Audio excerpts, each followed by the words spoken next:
their active command.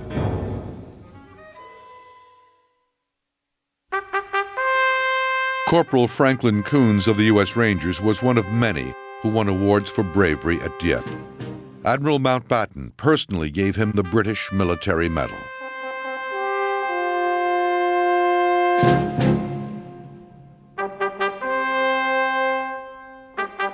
The Dieppe Raid made the most U.S. headlines since Pearl Harbor, even though only 50 U.S. Rangers took part. Nevertheless, Dieppe forged a lasting bond between the U.S. Rangers and British Commandos. None of this disguised the fact that the Dieppe Raid was a disaster. The reasons were not hard to find. The repeated postponement of the operation had compromised security. German intelligence realized an Allied raid was imminent. It guessed the Allies' timing by studying tides and weather. The Germans then put their troops on alert. Second, German firing positions in and around the port had to be neutralized before the Allies could come ashore. The 4-inch guns of the British destroyers were not powerful enough to do so. Third, there was no nearby air support dedicated to attacking targets identified by troops on the ground.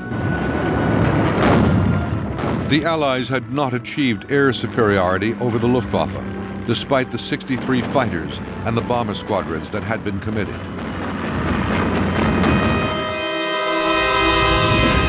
Fourth, the only fire support for the infantry came from the Churchill tanks of the 14th Tank Battalion. Of the 29 tanks that landed, most became mired on the steep pebble beach. Their tracks became impacted with stones.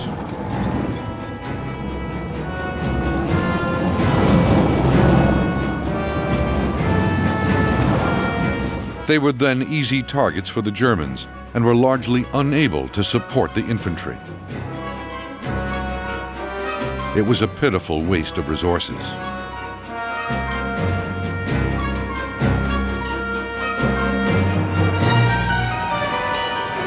But of all the problems, the failure of command and control was the greatest. Throughout the raid, General Roberts knew very little about what was happening on the beach.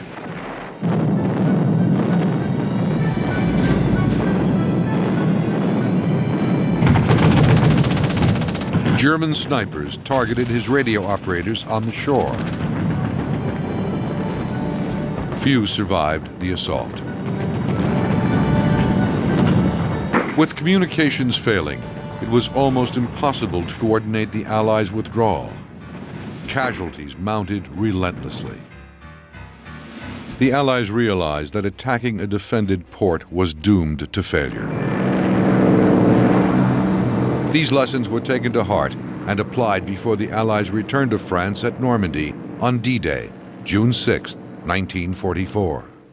The Duke of Wellington said that the Battle of Waterloo was won on the playing fields of Eton. I say that the Battle of Normandy was won on the beaches of Dieppe. For every one man who was killed in Dieppe, at least 10 or more had their lives spared on the beaches of Normandy. Allied invasion forces would need a port for supplies and reinforcements. The open beaches of Normandy would not work. Captain Hughes Hallett, naval commander at Dieppe, came up with a solution.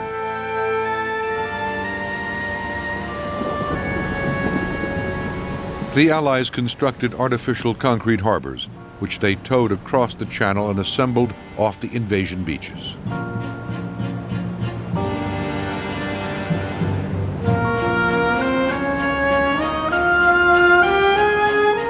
These massive structures were known as mulberry harbors. The Allies also had to keep the Germans from figuring out where and when the D-Day invasion would take place. They developed an elaborate and highly effective deception plan. Air supremacy had to be established over northern France before this invasion could take place. the Allies launched a systematic assault in the months before D-Day. The Luftwaffe in northern France was virtually destroyed.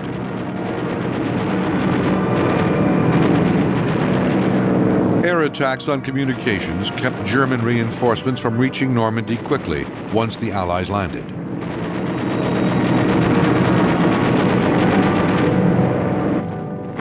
Unlike Dieppe, the U.S. and Royal Navies deployed a formidable armada of warships to support the landings. The British also developed specialized armored vehicles to deal with obstacles, both natural and man-made, that the attacking troops might encounter.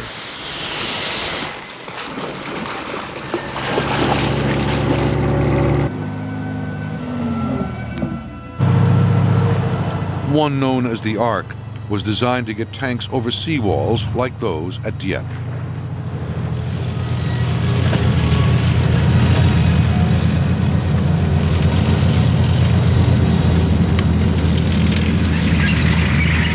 Flail tanks cleared paths through minefields.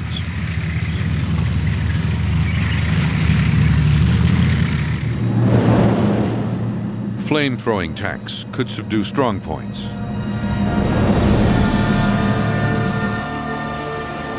The lessons learned at Dieppe played a significant role in the successful landings at Normandy 2 years later.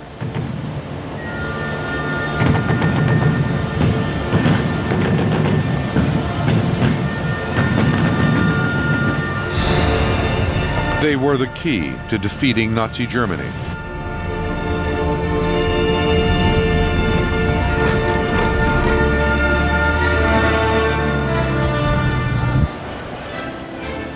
The 2nd Canadian Infantry Division, which suffered so cruelly at Dieppe, was among the troops that landed on D-Day.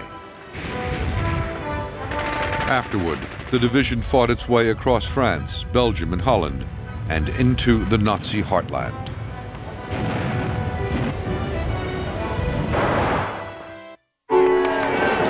Their most satisfying moment came on September 1st, 1944.